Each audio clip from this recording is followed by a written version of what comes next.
So this is what it's like in a Pioneer 9 when we're on the go.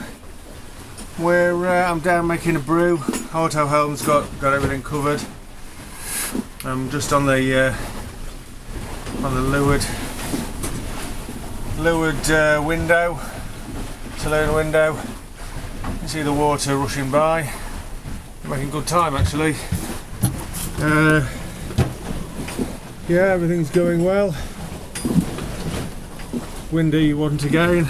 Old Humber is once again giving me a bit of a bashing, but yeah, good old Jessica. There's nothing really phases her. It's a cracking boat and pleasure to sail in this type of weather. So anyway, the